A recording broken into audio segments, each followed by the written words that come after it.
இன்றைக்கி நம்ம சோஷியலில் லெசன் சிவிக்ஸ் லெசன் 3ல் ஸ்டேட் கவர்மெண்ட் பற்றி பார்க்க போகிறோம். அந்த ஸ்டேட் கவர்மெண்ட் அந்த லெசனில் powers and functions of the governor, chief minister, ministers and speaker இதெல்லாம் பற்றி இன்றைக்கி நம்ம பார்க்க போகிறோம். முதல்ல வந்துட்டு டோட்டலாக வந்து நம்ம இந்தியாவில் வந்து 28 ஸ்டேட்ஸும் 9 யூனியன் டெரிட்டரிஸாகவும் மாற்றிருக்காங்க. அண்ட் தென் நம்ம இப்போ நெக்ஸ்ட் வந்துட்டு ஸ்ட்ரக்சர் ஆஃப் ஸ்டேட் கவர்மெண்ட் பற்றி பார்க்க போகிறோம். அந்த நம்ம ஸ்ட்ரக்சர் வந்து ஸ்டேட் கவர்மெண்ட்டோட ஸ்ட்ரக்சர் வந்து 3 பிரான்ச்சஸாக பிரிச்சிருக்கிறாங்க. அந்த 3 பிரான்ச்சஸ் என்னென்ன அப்படிங்கிறத பார்க்க போகிறோம். எக்ஸிக்யூட்டிவ், லெஜிஸ்லேச்சர் அண்ட் ஜுடிஷியரி அப்படின்னு 3 பிரான்ச்சஸாக பிரிச்சிருக்கிறாங்க. இந்த எக்ஸிக்யூட்டிவில் என்னென்னலாம் வரும்னு பார்க்கலாம்.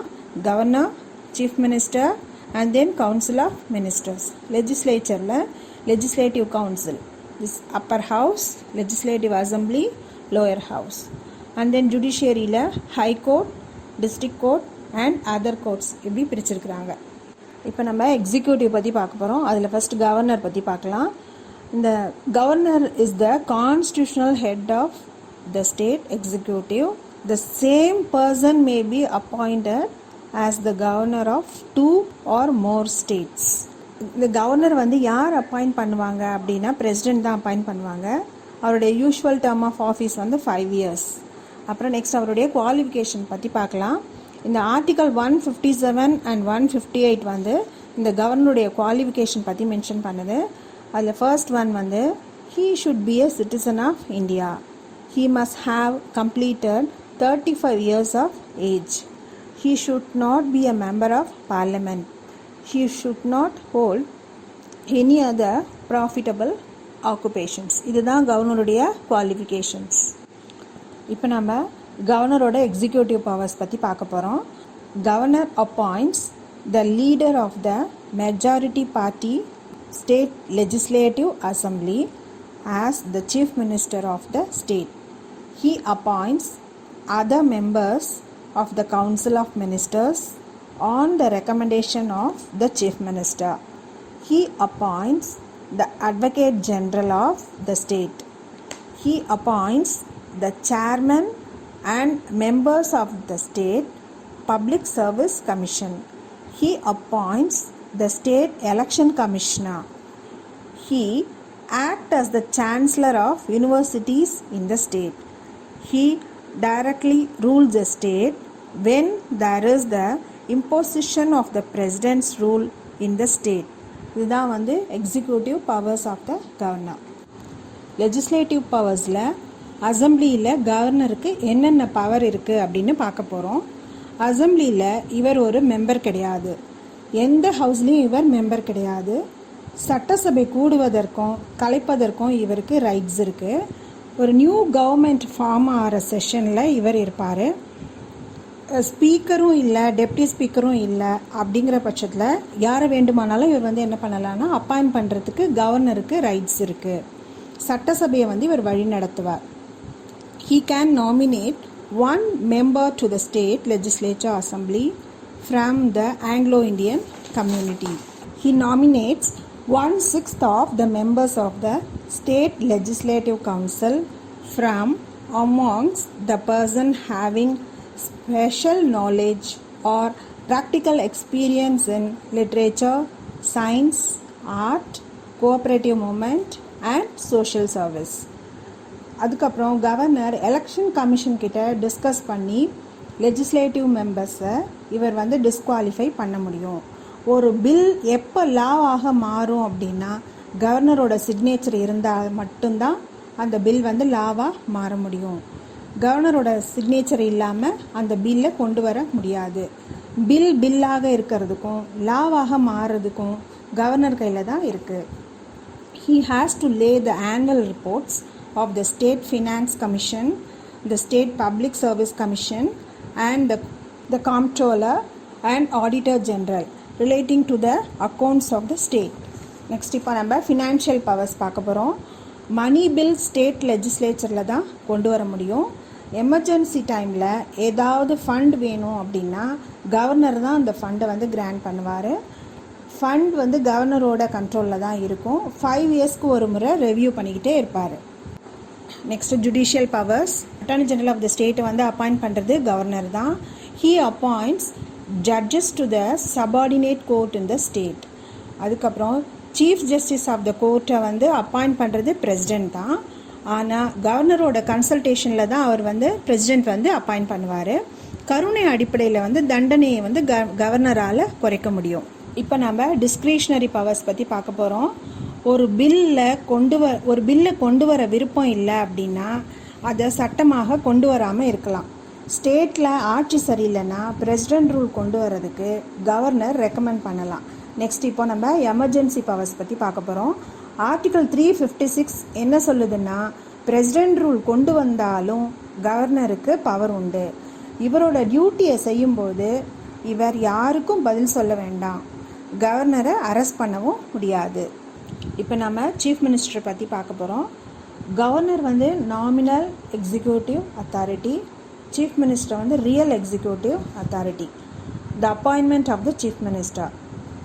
The chief minister is appointed by the governor of the state.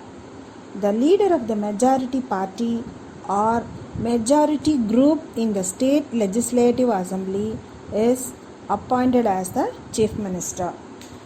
எந்த பார்ட்டிக்குமே மெஜாரிட்டி வரல அப்படின்னா கவர்னர் யாரை வேணுமானாலும் கூப்பிட்டு அப்பாயிண்ட் பண்ணுவார். Chief minister is not fixed. Chief மினிஸ்டரோட டேர்ம் வந்து 5 years. 5 years முடியறதுக்குள்ளே கலைக்கிறதுக்கும் வாய்ப்பு இருக்குது. இப்போ தமிழ்நாட்டுக்கு முதல் சிஎம் யார் அப்படின்னு பார்த்தாக்க திரு ஓபி ராமசுவாமி. இவர் வந்து 1947 to 1949 வரைக்கும் சீஃப் மினிஸ்டராக இருந்திருக்காரு. அதுக்கப்புறம் 2017 to till now திரு எடப்பாடி கே பழனிசாமி சீஃப் மினிஸ்டராக இருந்துகிட்ருக்காரு. Powers and functions of the chief minister. Chief minister தான் real executive head of the state administration. Relating to the council of ministers. Chief minister வந்து கவர்னர்கிட்ட ரெக்கமெண்ட் பண்ணுவார், யார் யாருக்கு என்னென்ன மினிஸ்ட்ரி கொடுக்கலாம் அப்படின்ட்டு, எந்தெந்த துறையை யார் யாருக்கு கொடுக்கலாம் அப்படின்னு நிர்ணயிக்கிறது சீஃப் மினிஸ்டர் தான். எந்த துறையை வேணுமானாலும் இவர் வந்து மாற்றி கொடுக்கலாம். ஆட்சியை கலைக்கணும் அப்படின்னாக்க இவர் கவர்னர்கிட்ட ரெசிக்னேஷன் கொடுத்தா ஆட்சி வந்து கலைஞ்சிடும். He guides, directs, control and coordinates the activities of all the ministers. Relating to the governor. Chief Ministerோட அட்வைஸ் படி advocate general, state election commissioner, chairman and members of the state public service commission, state finance commission இவர்களை governor appoint பண்ணுவார். Relating to state legislature. சட்டசபை கூடும் பொழுது government பாலிசியை chief minister announce பண்ணுவார். Chief minister can introduce the bills in the legislative assembly. இப்போ council of ministers பற்றி பார்க்க போகிறோம். அமைச்சரவை வந்து மாநில சட்டமன்றத்திற்கு கூட்டாக பொறுப்பானது. சட்டமன்ற உறுப்பினர் அல்லாத ஒருவர் அமைச்சராக பதவியேற்றால் 6 மாத காலத்துக்குள்ள அவங்க வந்து சட்டமன்ற உறுப்பினராக வேண்டும். அமைச்சரவை குழுவின் அமைச்சர்கள் எல்லாருமே சட்டமன்ற உறுப்பினர்களாக இருக்க வேண்டும். அரசியலமைப்பு சட்டப்பிரிவு 163 ஆளுநருக்கு ஆலோசனைகள் வழங்க அமைச்சரவை உருவாக்க வழிவகை செய்கிறது. Other provisions relating to ministers. Article 164 of 1 holds that the chief minister shall be appointed by the governor. Article 164 of 1A states that the total number of ministers, including the chief minister, in the council of ministers in a state shall not exceed 15% of the total number of members of the legislative assembly. The functions and powers of the council of ministers.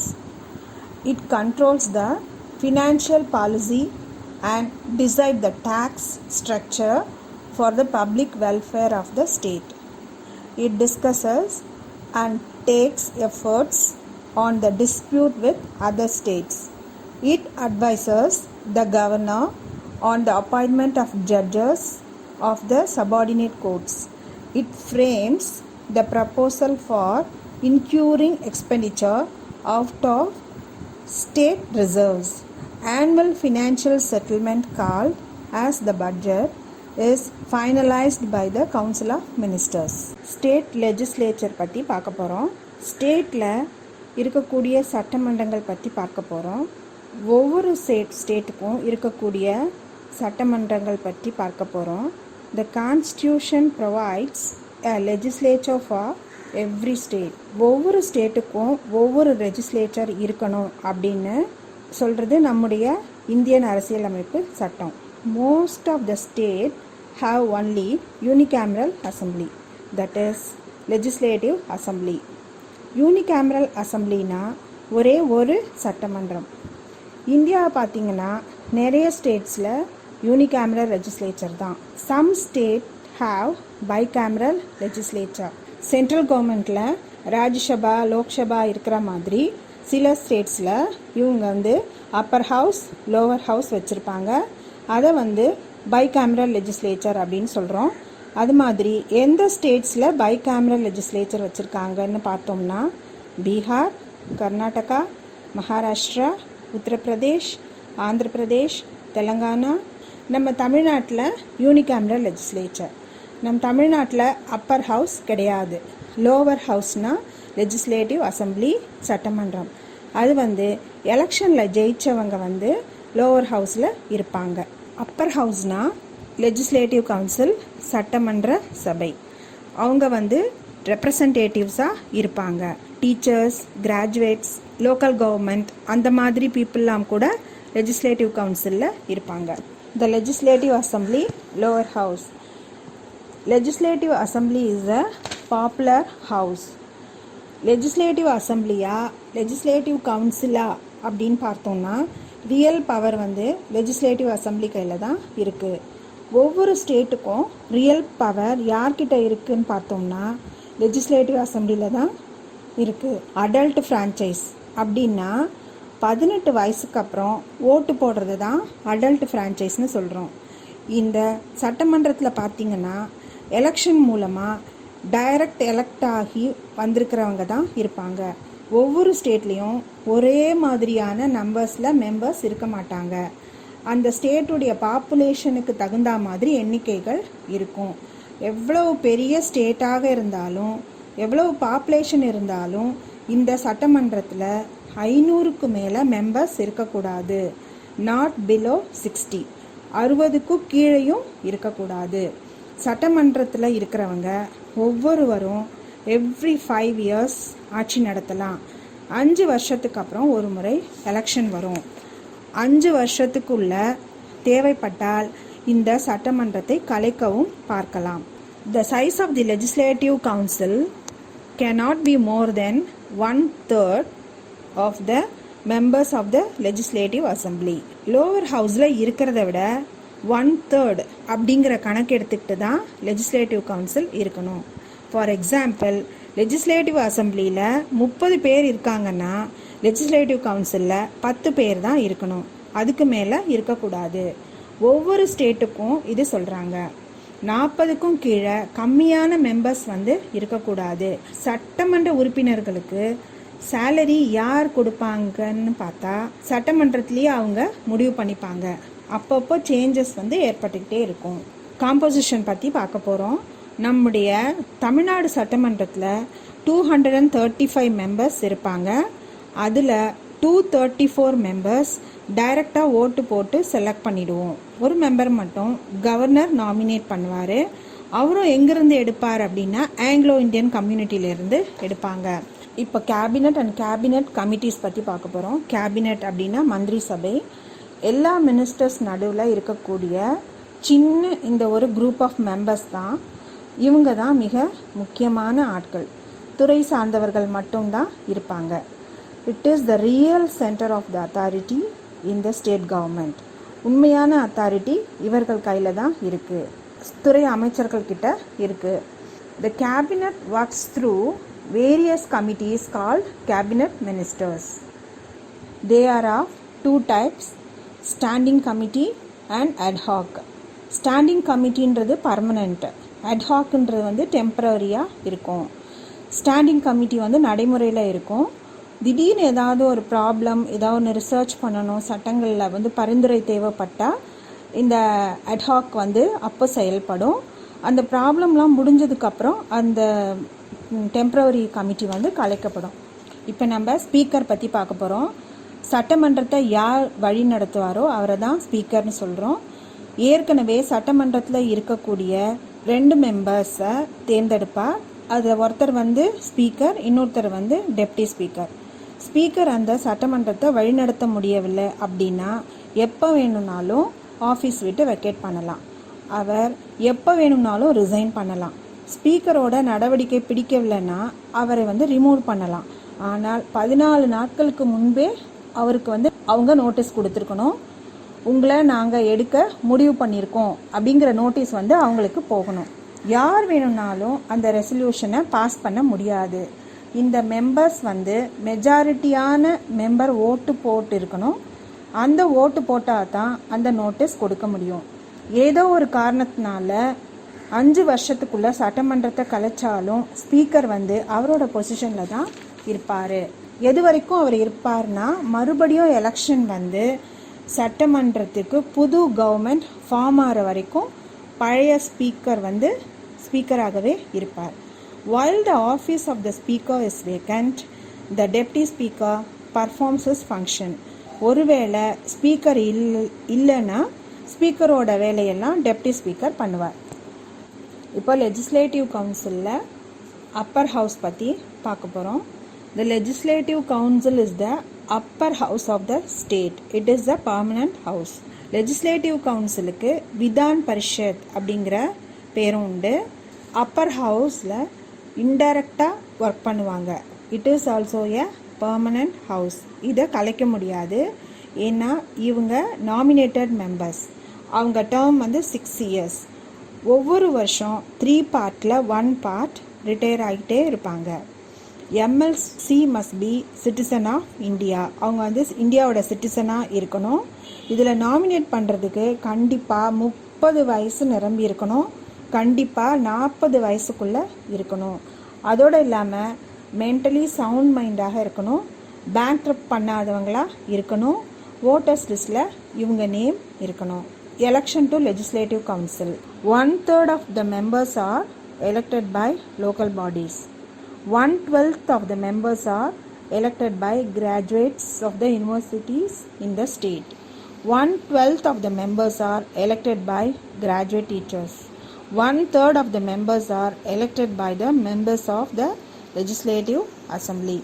1/6 is nominated by the governor, who is eminent in the field of literary excellence, art, social services or cooperation. இப்போ சேர்மனை பற்றி பார்க்க போகிறோம். எப்படி lower ஹவுஸை வழி நடத்த speaker இருக்காரோ அதே மாதிரி அப்பர் ஹவுஸை வழி நடத்துறதுக்கு சேர்மன் இருப்பார். அவர் அப்பர் கவுன்சிலில் இருக்கிற 2 மெம்பர்ஸையே சேர்மன் டெப்டி சேர்மனாக செலக்ட் பண்ணி வச்சுருப்பாங்க. சேர்மன் இல்லைன்னா டெப்டி சேர்மன் அவருடைய வேலையை பார்க்கலாம். Abolition or creation of legislative council. Article 169 deals with creation or abolition of legislative council in the state. Appar ஹவுஸை வந்து நம்ம ஈஸியாக கலைக்க முடியாது. 3 பேரில் 2 பர்சன் ஓட்டு போட்டு இருந்தால் மட்டும், மெஜாரிட்டி இருந்தால் மட்டும்தான் கலைக்க முடியும், கிரியேஷன் பண்ணவும் முடியும். பார்லிமெண்ட்டுக்கு அவங்க ரெக்வஸ்ட் கொடுக்கணும். அப்போ தான் அபாலிஷ் பண்ணவும் கிரியேட் பண்ணவும் முடியும். இப்போ பார்க்க போகிறது functions of the state legislative powers. இந்திய அரசியலமைப்பு சட்டத்தின்படி ஸ்டேட் லிஸ்ட் அப்படின்னு ஒரு சிலது இருக்குது, சென்ட்ரல் லிஸ்ட் அப்படின்னு ஒரு சிலது இருக்குது. இந்த 2 பேருக்கும் சொந்தமானது ஒரு சில லிஸ்ட் இருக்குது. அந்த மாதிரி இருக்கக்கூடிய லிஸ்ட்டில் நாம் லா எது வேணாலும் சட்டமன்றத்தில் பாஸ் பண்ணிக்கலாம். கன்கரண்ட் லிஸ்ட்னா ஸ்டேட்டுக்கும் சென்ட்ரலுக்கும் சொந்தமானது. ஒரு விஷயத்துக்கு கன்கரண்ட் லிஸ்ட்டில் state government and central government law pass பண்ணினா ஸ்டேட் கவர்மெண்ட் பாஸ் பண்ணுற லா வந்து சப்ரஸ் ஆகிடும். சென்ட்ரல் கவர்மெண்ட்டோட லா தான் செயல்படும். பாராளுமன்றத்தில் பிரசிடென்ட் சைன் பண்ணதுக்கு அப்புறமா தான் பில் எப்படி பாஸ் பண்ணுறாங்களோ அதே மாதிரி சட்டமன்றத்தில் கவர்னர் சைன் பண்ண பிறகு தான் பில்லை பாஸ் பண்ண முடியும். ஒவ்வொரு பில்லையும் 3 முறை அதை பற்றின டிஸ்கஷன் வந்து நடக்கும். இப்போ நம்ம ஃபினான்ஷியல் பவர்ஸ் பற்றி பார்க்க போகிறோம். ஸ்டேட்டில் இருக்கக்கூடிய மொத்த ஃபினான்ஸ் லெஜிஸ்லேச்சர் கண்ட்ரோலில் தான் இருக்கும். மணி பில் லோவர் ஹவுஸில் மட்டும்தான் இன்ட்ரடியூஸ் பண்ண முடியும், பாஸ் பண்ண முடியும். அப்பர் ஹவுஸில் இன்ட்ரடியூஸ் பண்ண முடியாது.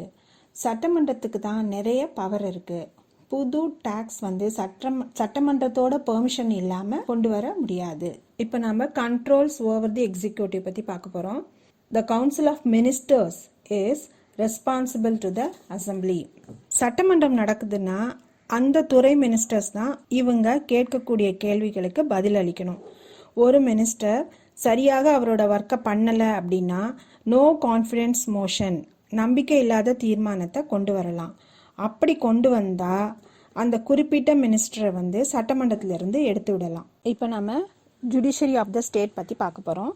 ஜுடிஷரிங்கிற வார்த்தை எதை சொல்கிறதுனா கோர்ட், சட்டம், லா, அதை பற்றி தான் சொல்லக்கூடிய விஷயம். இந்த லெசன் ஸ்டேட் கவர்மெண்ட் பற்றின லெசன். அதனால ஒரு குறிப்பிட்ட ஸ்டேட்டுக்கு என்னென்ன ஜுடிஷியல் பவர்ஸ் இருக்குது அப்படிங்கிறத பற்றி பார்க்க போகிறோம்.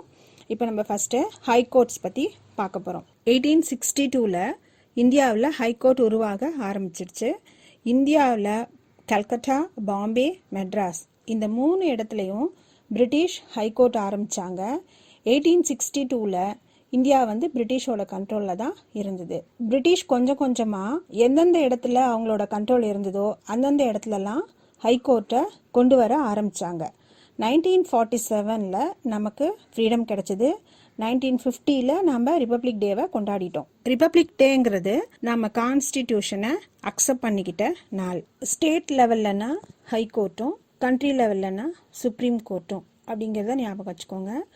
எல்லா ஹைகோர்ட்ஸும் சுப்ரீம் கோர்ட்டுடைய கண்ட்ரோலில் தான் இருக்கும் அப்படின்னு நம்ம பார்த்தோம்.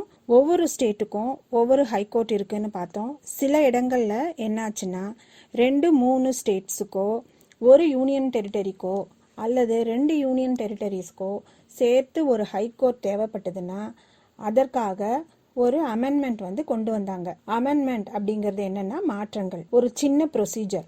7th டைம் அமெண்ட்மெண்ட் கொண்டு வராங்க. 1956 7th அமெண்ட்மெண்ட் 2-3 ஸ்டேட்ஸுக்கும் ஒரு ஹைகோர்ட் வச்சுக்கலாம் அப்படின்னு சொல்றது.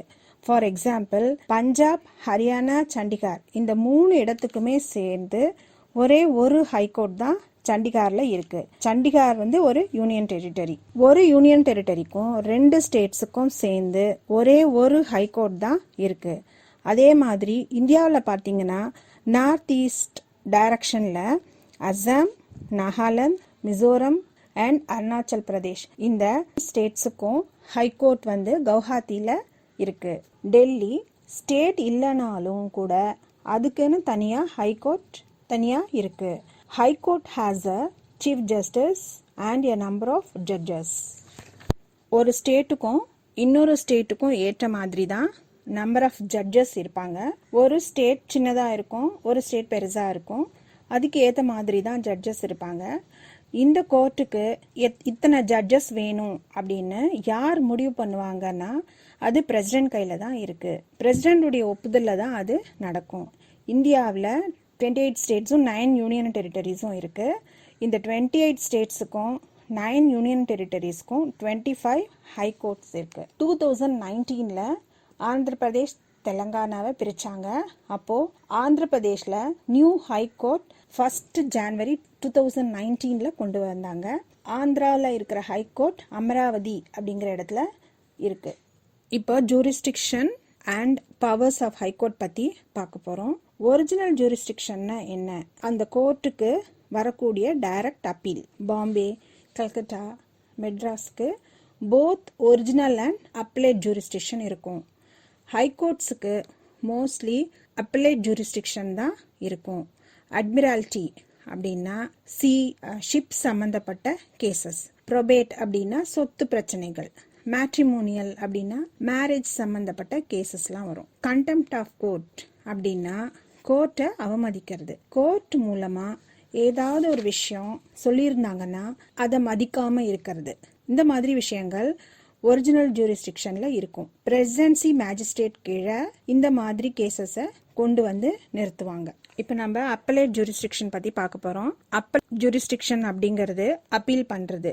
டிஸ்ட்ரிக்ட் லெவல் கோர்ட்டில் ஒரு ஜட்ஜ்மெண்ட் கொடுத்துட்டாங்கன்னா அதை எதிர்த்து நாம் ஹை கோர்ட்லேயோ இல்லை சுப்ரீம் கோர்ட்லேயோ மேல்முறையீடு செய்யறது தான். எல்லா ஹைகோர்ட்லயும் சிவில் கேசஸாக இருந்தாலும் கிரிமினல் கேசஸாக இருந்தாலும் எடுத்துப்பாங்க. ஆர்ம்டு ஃபோர்ஸஸ், முப்படைகள்னு சொல்றோம் இல்லையா, அந்த ஆர்ம்டு ஃபோர்ஸஸ் உடைய கேசஸை ஹைகோர்ட் தலையிட முடியாது. அவங்க டிபார்ட்மெண்ட் அந்த கேசஸை பார்த்துப்பாங்க. ரிட் ஜூரிஸ்டிக்ஷன் பத்தி பார்க்க போறோம். ரிட் அப்படிங்கிறது என்னன்னா ரிட்டன் டாக்குமெண்ட், ஒரு ஆர்டர் மாதிரி கொடுக்கறது. ஆர்டிகல் 226 என்ன சொல்றதுன்னா, ஒவ்வொரு ஹைகோர்ட்ஸ் ரிட் கமாண்ட் மாதிரி கொடுக்கலாம். இதை நீ செய்யக்கூடாது அப்படிங்கிற மாதிரி. அது எதை சம்பந்தப்பட்டதுன்னா ஃபண்டமெண்டல் ரைட்ஸை சம்பந்தப்பட்டிருக்கும். Supreme court jurisdiction article 32, high court jurisdiction authority article 226. இந்த ஜூரிஸ்டிக்ஷன்ல யாருக்கு நிறைய பவர் இருக்குன்னு பார்த்தீங்கன்னா ஹைகோர்ட்டுக்கு தான் நிறைய பவர் இருக்கு. சுப்ரீம் கோர்ட் வந்து பெரும்பாலும் ஃபண்டமெண்டல் ரைட்ஸ் கிடைக்காத போது சுப்ரீம் கோர்ட்ஸ் கொடுக்கும். அந்த ரிட் ஜூரிஸ்டிக்ஷன் அண்டரில் என்னென்ன ஹெட்டிங் வருதுன்னு பார்ப்போம்.